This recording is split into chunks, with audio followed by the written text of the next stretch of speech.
And our next speaker is a professional engineer. He is Dr. Terrence Chamber. He is from the University of Louisiana, Lafayette, at Lafayette, and he's the director of energy efficiency and sustainability at the Energy Center.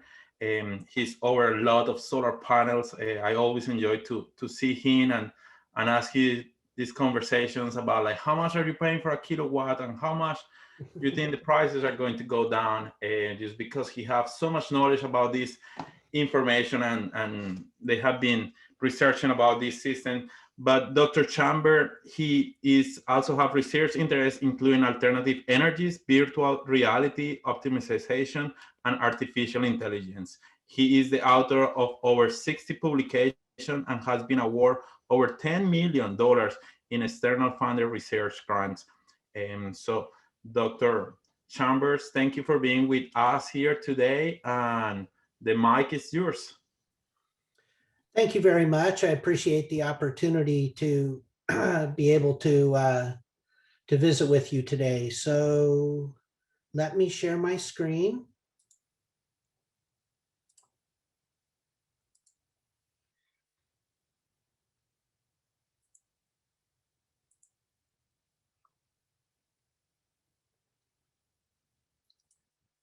All right, today I would like to talk about pathways to get to net zero by 2050 and what opportunities and challenges that presents for Louisiana businesses and workers. This pathway to net zero is going to represent a fundamental transformation to the energy economy of the United States and to the energy economy of Louisiana. And one point that I would really like to make is that the transformation is already underway and has been underway for some time now. And some of it is indeed driven by policy decisions that have been made at the federal, state, and community level. But also it is very much being driven by the economics of various renewable energy technologies. For example, in the last 10 years, coal production has dropped by 28%. And that's even with a previous administration that claimed they were going to save the coal industry. It didn't happen. Why? Partly because the cost of solar has dropped by 90% over the last 10 years, and the cost of onshore wind has dropped by 71%, so that it is now cheaper to build a new solar or wind farm than to continue to operate a coal plant. And that's just the marginal cost to continue to operate it. It's cheaper to build new solar and wind. Now, it's not exactly an apples to apples comparison because we're talking about firm power production versus intermittent power production. However, if you need new capacity, it's now cheaper to build wind and solar. In fact, for all of the planned additions for this year, over about 70% of it will be for wind and solar. Only 16% of the new electrical generation capacity that is planned for this year is going to be natural gas. And nobody is building new coal plants. In fact, virtually all of the planned retirements are coal and natural gas plants that are being retired. And this is something that is just happening anyway. The train has left the station. Renewable energy is now the cheapest form of electrical energy in the United States and in most places in the world. That is a fundamental difference from, say, 10 years ago. It used to be true that renewable energy costs more than traditional energy. That is no longer the case. And so there is this transformation that's underway, and it's not going to be stopped it's not going to be stopped or started by policy decisions. Policy has a very important role to play, but what I'm trying to emphasize is that this is not something that Louisiana can ignore, hoping that we can wait out till there's another administration. This is a transformation in the energy industry that is happening, and we need to be aware of it and be taking advantage of it. So what do these net zero pathways look like? Both the National Academies of Sciences, Engineering, and Medicine and Princeton have recently, in the last couple of years, published pathway documents. They're very interesting reading. They have slight differences between them, but in general, they mostly agree on their recommendations, and they agree, the different studies outline different pathways that we could follow to get to net zero. But in the first 10 years, there are some actions that we have to take in all the pathways. And these are some of those steps. We need to reduce our overall demand by investing in energy efficiency and productivity. That, by the way, is the most cost-effective way to reduce our CO2 emissions, is by not having to use energy, by being more energy efficient, especially in our buildings and in our manufacturing processes. We are going to need to electrify energy services in the building, transportation, and industry sectors. It's not just enough to produce carbon-free electricity, which is the third bullet there. That does have to happen. There are different targets that have been set, 2035 or even 2030, to try to get the US to all carbon-free electricity. I think those are both very ambitious goals. Not saying that they are impossible, but they are very ambitious. But that's just the electrical power generation sector. So much of the rest of our energy is being consumed in other sectors like building, transportation, and industry. So we have to do as much as we can to try to electrify the energy that is used in those sectors as well. We will need to capture carbon from at stationary point sources where the fossil fuels are being burned, or where there are other types of emissions, like from at cement plants and so on. So we'll have to capture that carbon. We'll have to reduce our non-CO2 emissions. There are other greenhouse gases, such as methane, that have an even higher potential for global warming than CO2. So we need to reduce those emissions as well. And as Lindsay mentioned, we need to enhance land sinks to absorb carbon. And there are also some technology-based solutions that we can implement, such as carbon capture, use, and sequestration. That's CCUS. Now, in order to really make the carbon-free electricity available for the electrification, not just of transportation, but also in manufacturing, and it's going to require a major upgrade to our electrical transmission infrastructure, and also to get renewable energy transported from where it's generated to where it's consumed. We need to definitely upgrade our electrical transmission infrastructure. Also, our CO2 transportation networks. If we're going to implement large-scale carbon capture, use, and sequestration, which, as I said, in every pathway document, that turns out to be a very big component. If we're going to do that, we're going to have to implement a CO2 transportation network, pipelines, to get the CO2 from where it is produced to where it's going to be sequestered or used. And we might be able to repurpose some existing energy infrastructure, such as natural gas pipelines, for this purpose, or at the very least, where we currently have those pipelines, we already have access to the right-of-way. So we could potentially replace some of those natural gas pipelines with CO2 pipelines. We also are going to have to, what they refer to as expand the innovation toolkit, which refers to research, development, and demonstration projects. And so a lot of those sorts of projects need to be implemented to identify those technologies that that currently work, how do they work in each part of the country, and then to identify new solutions that are not readily apparent today. CCUS, for example, is a technology that we know how to do it. It's not that we don't know how to do it, but it's not as inexpensive as it really needs to be in order to play a major role in the net zero pathway.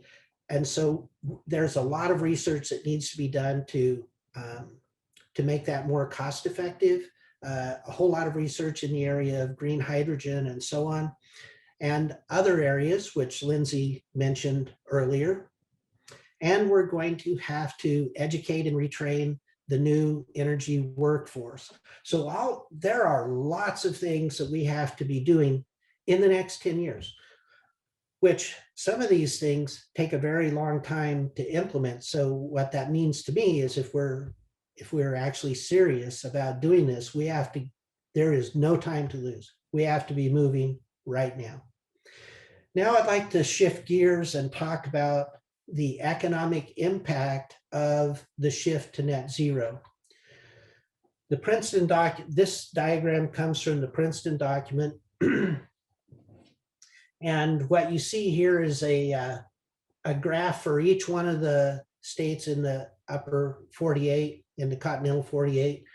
And you see in these bar charts, the net job growth or loss over each of the 3 decades, the 20s, the 20s,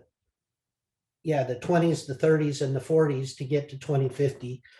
And what you notice is that some states that are very heavily focused on coal, for example, West Virginia, in the first decade, they suffer massive job losses. Immediately they're harmed. But eventually, because they have enough of a solar resource or enough of a wind resource, there will be enough renewable energy that they're able to climb out of that net job loss in the first decade. Louisiana, on the other hand, is the only state that shows a steady decline over 3 decades to near 30% job loss over 3 decades. We could potentially be devastated in Louisiana by this transformation from a traditional energy economy to a green energy economy. We could be. We don't have to be, but we could be.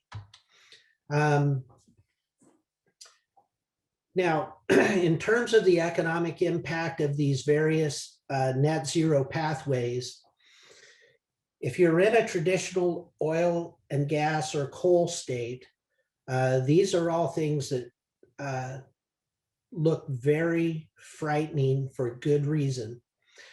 All fossil fuel industries see rapidly declining consumption and production. Thermal coal consumption ends by 2030. Actually, we're already seeing that.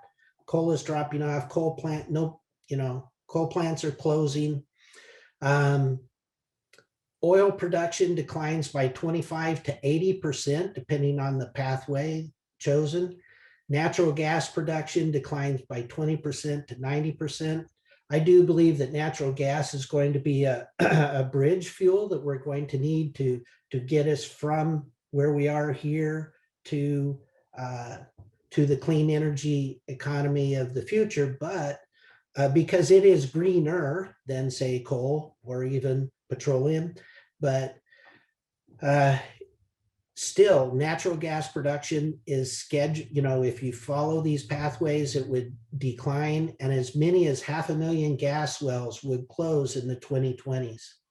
And what that means is that if there's new exploration in natural gas and new natural gas reserves are opened up, and then they build a pipeline to get to that to that field, that pipeline or that transmission or distribution asset has a risk of being stranded before it can pay for itself because of the decline in the demand for that product.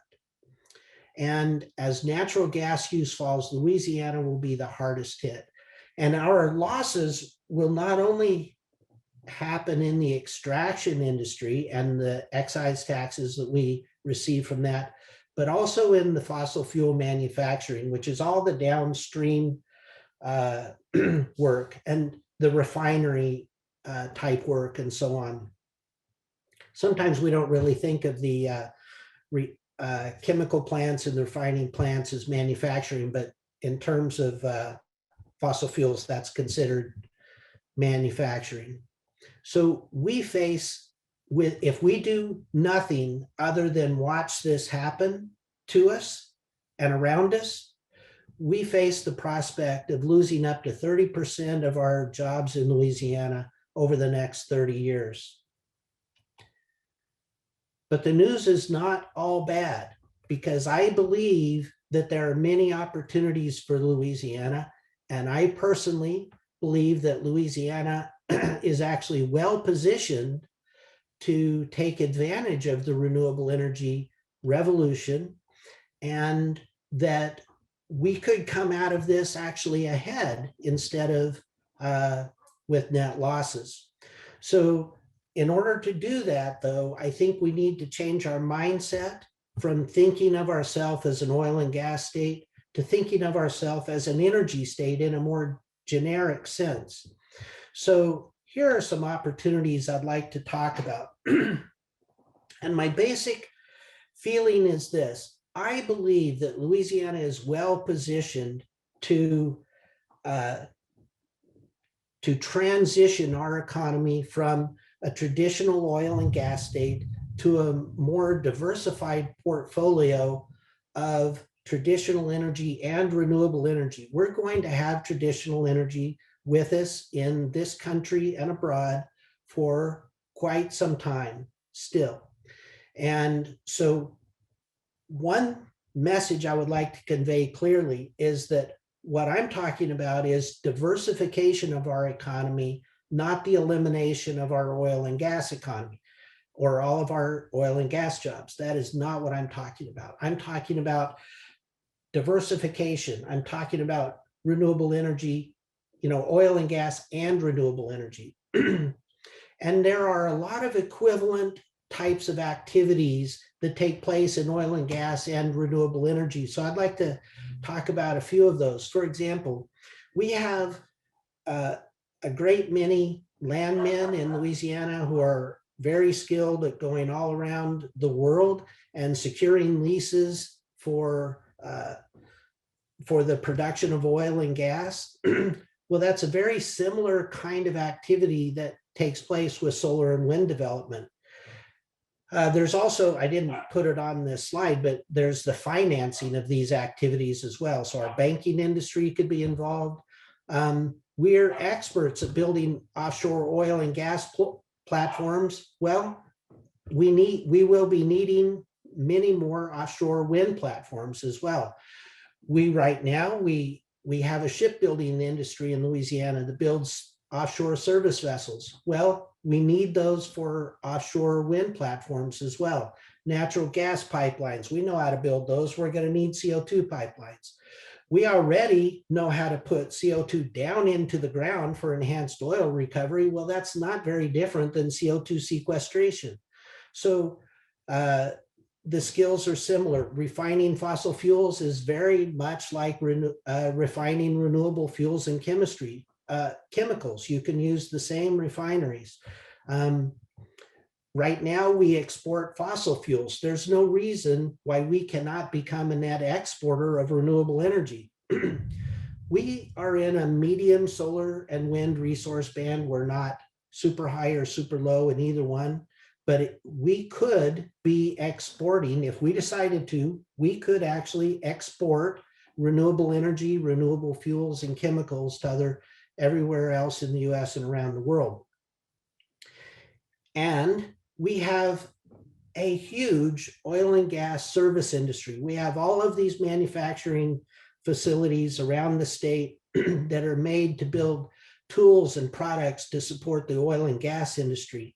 Many of those same companies with their same equipment and the same workers that they have now, with very little retooling, could begin to manufacture tools and products to support renewable energy as well. For example, in solar, we have the ability to perform solar energy production, and all of the utilities in the state right now have solar projects underway. And here's an interesting thing. Projected for this year in the whole United States are 14 gigawatts worth of solar will be added this year in the whole United States. Well, there are 7 gigawatts of solar projects already in the MISO queue.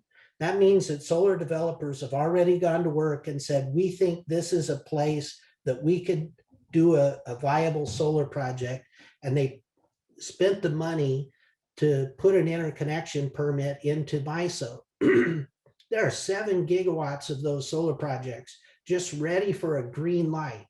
We could immediately gear up and start producing a lot of solar, and it's already economically viable. Solar thermal, which is this technology down here, concentrating solar thermal, we have a project, a pilot scale project at UL Lafayette, where we've been studying this for a decade, and we found that it is cost competitive, not for electricity in Louisiana, but it is cost competitive for process heat. So it could be used for wastewater cleanup, desalination, disinfection, and so on. And here's one of the things that I think we could get into just almost with the turn of a switch, is the manufacturing of solar energy products. If you take a look at this diagram right here, what you're seeing are all the racks that the solar modules are mounted on. And if you look at this bottom one, you see a structure there. We know how to build these structures. It's just metal fabrication. We have so many shops around the state that could make these products tomorrow. If they had a set of blueprints, they could be making these things tomorrow. There are other balance of system components, the wires, the inverters, the transformers, glass for the solar modules, and the parabolic reflectors in the bottom diagram there. There are lots of things that we could be manufacturing. The solar modules themselves are not trivial. It's not to say we couldn't have a solar module processing plant. We could. Mississippi had one recently. We could certainly do it. Heck, if Mississippi can do it, we can do it better for sure. But the easiest, lowest hanging fruit are the balance of system components. Wind, we already are manufacturing wind turbine blades, offshore oil platforms, and service vessels. Biofuels and chemicals, we have a number of projects that have already been announced in the state, biodiesel and so on, and carbon capture use and sequestration projects have already been announced. So I believe that there are many opportunities for Louisiana in this renewable energy transformation that is taking place. But all of these opportunities require awareness on our part and intentional concerted action that will allow Louisiana to always remain a major energy state. So there is action, as everyone knows, taking place at the federal level. And President Biden's recent executive order did recognize that this clean energy transformation will have a disproportionate negative effect on traditional energy states, stating that mining and power plant workers, and we're considered mining, by the way, that drove the Industrial Revolution and the economic growth that followed, and have been essential to the growth of the United States. As the nation shifts to a clean energy economy, federal leadership is essential to foster economic revitalization of and investment in these communities, ensure the creation of good jobs that provide a choice to join a union, and secure the benefits that have been earned by workers. And so he established an interagency working group that shall coordinate the identification and delivery of federal resources to revitalize the economies of coal, oil, and gas and power plant communities. At the state level, we have a number of our industries that have already announced their clean energy goals. Cities and parishes have done the same. Universities have done the same. And are leading the way in a lot of areas, especially with regard to research and education and outreach. And then, of course, we have the Governor's Climate Initiative Task Force, which I think right now in Louisiana is the locus of this effort to move towards a net zero future in Louisiana. But as Lindsay mentioned, we need your ideas. So I very much encourage everyone to that has a good idea to fill out one of those action forms that Lindsay mentioned. Thank you very much.